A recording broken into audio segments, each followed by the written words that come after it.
Hi everyone, and welcome back to my channel. I am your host Deja B. I want to say thank you to my new subscribers and those that have been watching. Like always, I will be sharing some scary and creepy stories, fictional and non-fictional. I will post new content 2 to 3 times a week.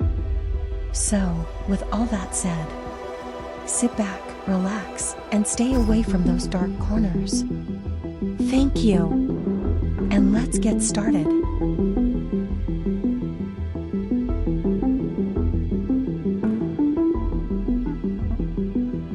This is a story of a young girl from Sri Lanka who claimed to have lived before. A past life that gives us a story of past events. Here is a reincarnation story that you can decipher for yourself. Whether reincarnation is true is left up to you. For the protection of the person and her family, I will not use their real names.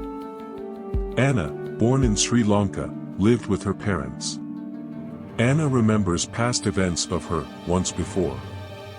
Anna states that a man in Berlin had done something to her, but she could not, for the life of her, figure out what it was. Anna stated that after her accident, she watched what was going on. She could see people's faces, some were sad, and some were crying. She can see her younger sister crying over her garland-covered body. She stated she could not remember much, but she could remember that she was in complete darkness. Anna claimed she saw some light emanating from the darkness. She could remember walking slowly, going towards it. Out of the darkness, Anna could see lights and a man pulling her tiny body out. Born into a Buddhist tradition, they believe in reincarnation, which is Anna's main religion in Sri Lanka. They have a firm belief that children who experience past life events are experiencing the dead being reborn again, to experience spiritual enlightenment. In Sri Lanka, a well-known doctor had investigated more than 50 cases in Sri Lanka alone. Doctor states that compared to children in the West, children here in Sri Lanka can recall specific details, in which they are able to discover and identify the claims of the children's past life events. The doctor visited and interviewed Anna and her family various times in her small village called Bakamuna. When interviewing Anna's mother, her mother stated, when Anna was about school age, she would ask her mother, would she like to know where her other mother and father were from? The mother would ignore Anna. So, Anna would ask again. Anna claims her other parents lived in Kanyakumari, which was about 228 miles away from Bakamuna. The mother stated that Anna would talk about her previous life. Anna always loved smelling sweet fragrances. Anything Anna would make, she would want to bring to her once before mother. When Anna was just 3 years old, she started talking about her past life. But what makes this case unique is that Anna, now 12 years old, still recalls her past life. Anna stated that she was a man before, named Amual. Amual had a sister and younger brothers. Anna claimed that back in those days, Amual worked in a manufacturer, distributing, and even working in shops making incense. She stated that Amual spent a lot of time traveling to different places, and had vehicles, but would use a post bike to make deliveries. Anna would go on, stating how Amual and his family would make the incense, and even telling them the brand of incense they had made, called Ambika. In Kanyakumari village, lived a family that made incense. They are the only family that is registered in that country to make Ambika. The same Ambika that Anna had stated her family had made. Hello everyone, and thank you for watching so far. Before we continue this story, if you like what you have seen so far, please don't forget to like, subscribe, and comment down below. And to make sure to hit that bell of darkness, so you won't miss my newly uploaded videos. Thank you, and please stay seated. When the news broke about Anna and the claims she was making, Amual's family was asked to do an interview. They'd agreed. During the interview, a member of Amual's family stated, "The man that was killed in an accident 12 years ago was my brother Amual." Amual's sister stated that the family manufactured incense sticks for a living, and that they had worked together before Amual's accident. Amual's younger brother stated that they were on post bikes to make deliveries but separately to make the deliveries faster. Amual told his brother that he was going to Dalakanda first. Dalakanda mountain range is a well-known herbal paradise that lies in the Kurunagala district of Sri Lanka. With Anna knowing the rest of Amual's tragic event, she was later asked about Amual's separation. Anna stated that Amual had to cross the road to get to the other side. She explained that he got off his bike to cross the road. And that is when Amual noticed a bus. The bus did not seem to be driving correctly. Amual tried to move, but the bus was moving too fast, and it came directly at him, hitting Amual, which then caused his body to go underneath the bus. And that's when, around 2 a.m., Amual's family heard a knock at the door. They were met with police, who showed them a package full of Ambika incense. Police stated that the person carrying this package was run over by a bus. The family's heart stopped as they were told the news because they knew the only person who had that undelivered package was Amual. After careful and extensive research and asking locals about Amual and his death, the journalists and the doctor finally wanted Anna and Amual's family to meet. More and more, the doctor and the journalists started to believe Anna's story about her past life. Especially when Anna directed the driver to Amual's family home. Anna's memories were strong and became even stronger as she was near her once before family's home, telling the driver, "The house is on a higher level of the road." As both families met, Anna was embraced with love and thanks. All Amual's family, including Amual's wife, believes that Anna, who is 12 years old, to be Amual's reincarnation. They claim to have known each other the first time they met Anna. Anna knew Amual's siblings, mother and father, Amual's wife, brother-in-law and sister-in-law, Amual's children, down to grandparents, and aunts and uncles. After Amual's family were identified, and the statements that were made by Anna, captioned truth, it was one more thing that made this case significant. Anna's birthmark. Those that believe in reincarnation, believe that birthmarks are considered as indications for reincarnation.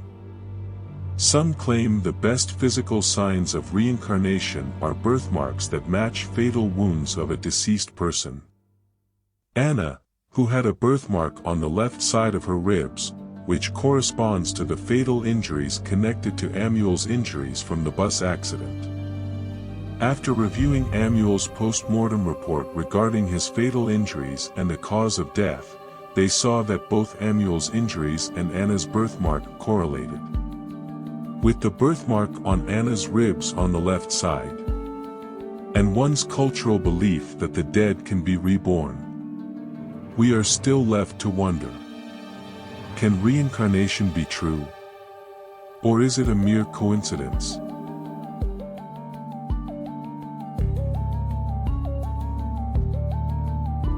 Hello everyone, and please stay seated for part 4.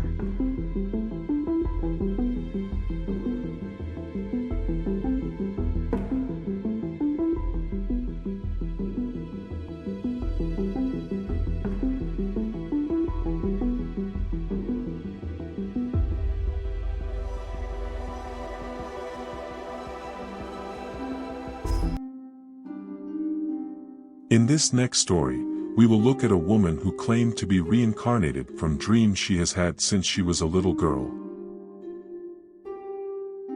To respect this person and her family, I will not give out their real names. Whether you believe in people living on, after death, and be born again, is up for debate. Since the ancient times, the belief in reincarnation has been infinite. And some people in Alaska believe that when they are close to death, they can choose their next parents. This story is about a happily married woman and a loving mother of 2 children named Jackie. Jackie's reincarnation occurred in a dream, since she was very young.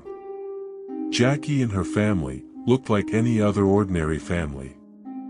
At the time, Jackie and her family lived in Northamptonshire town of Towcester. Jackie states that for a long time, she had dreams of being another woman, named MaryAnn from Ireland, and died in the 1930s, leaving behind her children and husband. Could Jackie's dream just be lucid? For those who are unaware of what lucid dreams are, lucid dreams occur when the dreamer is aware that they are dreaming, while the dream is still ongoing. This awareness allows them to consciously navigate and manipulate the dream environment. To some degree, lucid dreams can control the dream environment, which includes changing the dream storyline, manipulating objects, or even flying, among other things. In the case of Jackie, she is aware of her dreams, and remembers her dreams, ever since she was young. When those experience lucid dreams, they tend to have a better memory recall of their dream experiences, because of their conscious awareness during the dream.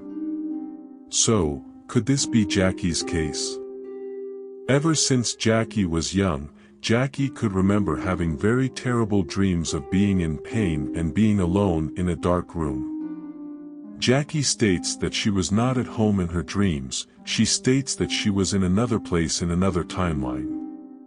Jackie stated that during her waking hours, she would be her happiest. The memories of being MaryAnn and being around her children were very pleasant. Jackie recalls the mealtimes with the children. But those happy moments always felt like she should feel uneasy and concerned. Jackie could remember also being afraid, but not knowing why. Why was Jackie cutting out this memory, is a question she will soon find out. Jackie states that her memory was like pieces of a jigsaw puzzle. Some parts of her memory were very clear, and some were vague, and certain parts seemed to be missing. When Jackie was a little girl, she started to learn how to draw. Jackie states that she'd drawn a map of the village she saw in her mind.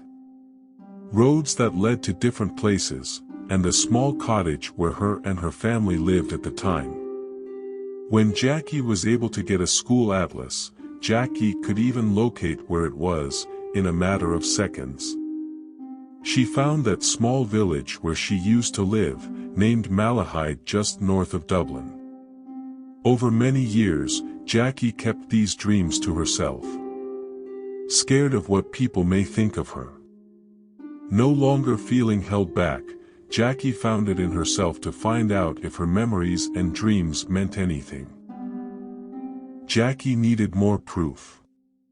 So, she tried hypnosis to uncover deeper memories.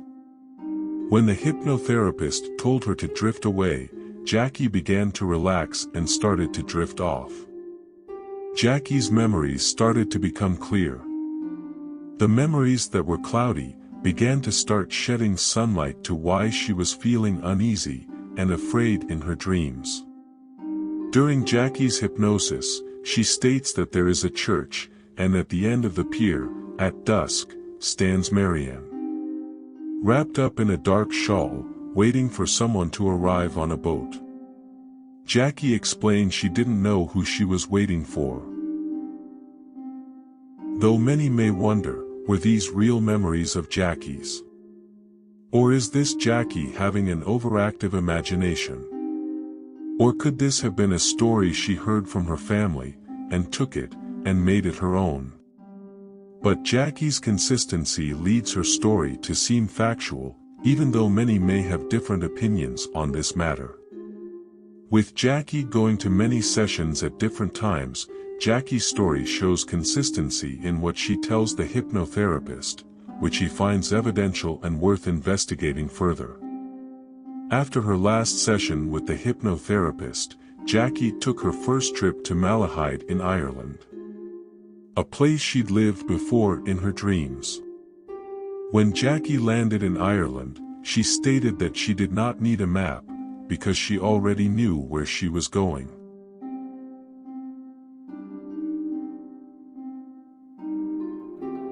Hello everyone, and thank you for watching so far.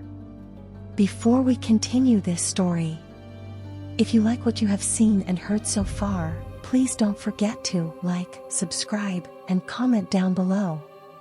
And to make sure to hit that bell of darkness, so you won't miss my newly uploaded videos. Thank you, and please stay seated.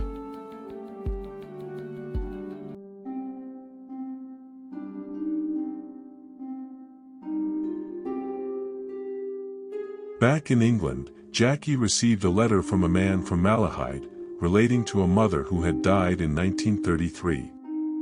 Her name was MaryAnn. The letter stated that after the mother's death, the kids were sent to an orphanage. Hearing this gave Jackie the breakthrough she was looking for. From there, Jackie was able to get a copy of MaryAnn's death certificate plus the children's names from the orphanage. Jackie then made an appeal in the Irish newspaper, then made a phone call to MaryAnn's oldest child, Stephen. The phone call was frightening to Stephen, because he did not know what to believe or make of Jackie's story about her dreams. But after a long phone conversation, Stephen started to believe Jackie's story. Jackie was stating events, at the time, only him and his mother would know. Jackie stated that she would wait at the pier for someone to come on a boat. Stephen would tell her, yes, my mother would wait for him at the jetty, because he had a little job that required him to take a boat back and forth. And in the evening, they would row back, and his mother would be waiting for him at the jetty with her dark shawl, with a big smile and open arms. He found it funny, because he had not thought about that day in many years. Even though as a child, in those days, it was his happiest moments. Stephen would go on, telling Jackie how his mother was, how she was a very loving mother, and how much she loved her children. With the help of Stephen, Jackie's missing puzzle piece started to come together. And for the first time, Stephen was going to shed some light on who or what Jackie was so afraid of. Though, Stephen stated how MaryAnn was a loving mother, his father, on the other hand, was a total opposite. Stephen claimed how his father was very cruel to his mother, and to the children. Stephen states that after his father came home from spending money on alcohol, he would come home to make fuss, and would fight with his mother, physically and emotionally. He explained, sometimes he would get in front of his mother, to save her from the physical abuse that his father would endure on his mother, but sometimes it did not help but made matters worse. Later in the years, MaryAnn died. MaryAnn was 32 years old, and her children were sent away, except for Stephen, because he was the oldest, and had to look over the house for his father. Their father died 20 years later. Stephen expressed the pain he felt that day when his mother died. Jackie explained that MaryAnn would not be able to rest, until the family were reunited again.